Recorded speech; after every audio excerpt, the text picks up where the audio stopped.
আসসালামু আলাইকুম। আমাদের গ্রামে যে একটা আপা আছে, সেই আপা সাহেব তেমন করলাম একটা ভিডিও বানিয়ে আপনাদেরকে দেখাই। কারণ আলি পাইতে যাওয়া যাচ্ছে না, কারণ আলি ট্রেন কাটিয়ে দিচ্ছে। তেমন করলাম একটা ভিডিও করে আপনাদেরকে দেখাই। ভিডিওটা যে যেখান থেকে দেখছেন অবশ্যই মনোযোগ করে ভিডিওটা দেখবেন। তারপর একটা মেশিন লাগা দিয়ে যাচ্ছে পানি ছাতার জন্য।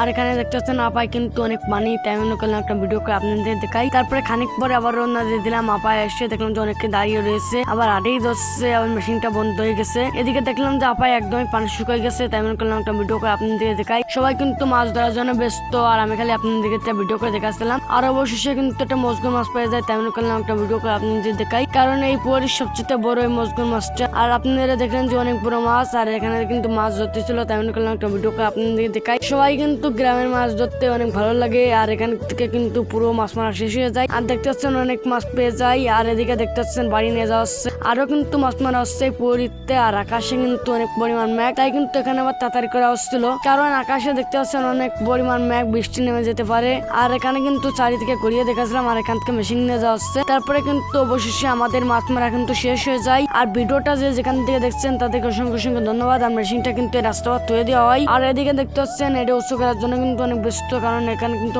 মাছ থাকতে পারে। তারপরে একটা কাছে এনে দিলাম। তারপরে কিন্তু পানির ড্রেনটা কাটিয়ে দিচ্ছিল, কারণ পুকুরে আর ছোট ছোট মাছ আছে, সেই ছোট ছোট মাছের জন্য পানি দেবে, কারণ গুঁড়ো মাছ যেন বড় হয়ে যায়, এই পানিতে ওজন ভাসে যায়। তেমন করলাম একটা ভিডিও করে আপনাদেরকে দেখাই। আর পানি কাটিয়ে দেওয়ার পরে কিন্তু অনেক পরিমাণ স্রোতের কিন্তু পানি যাচ্ছিল। আর দেখতে দেখতে কিন্তু পুকুরটা ভরে যাচ্ছিল, কারণ বইতে যে বৃষ্টি পানি ছিল, পানিতে কিন্তু পুকুরটা ভরে যাচ্ছিল। তেমন করলাম একটা ভিডিও করে আপনাদের দেখাই। আর আকাশে কিন্তু অনেক পরিমাণ মেঘ। আর ভিডিওটা যে যেখান থেকে দেখছেন তাদেরকে অসংখ্য অসংখ্য ধন্যবাদ। সবাই ভালো থাকবেন। তারপরে রাস্তায় কিন্তু সবকিছু নিয়ে চলে আসা হয়। আর আজকের মাছ মারা ভিডিওটা এই পর্যন্তই। ভিডিওটা যারা এই পর্যন্ত দেখেছেন তাদেরকে অসংখ্য অসংখ্য ধন্যবাদ। আসসালাম। এক সময়টা এই পাটা চেষ্টা যেত না, কারণ এক পরিমাণ অনেক সাপ থাকতো। আর এবার কিন্তু মাছও নেই, সাপও নেই। তেমন করলাম একটা ভিডিওকে আপনাদেরকে দেখে ধন্যবাদ। আসসালামু আলাইকুম।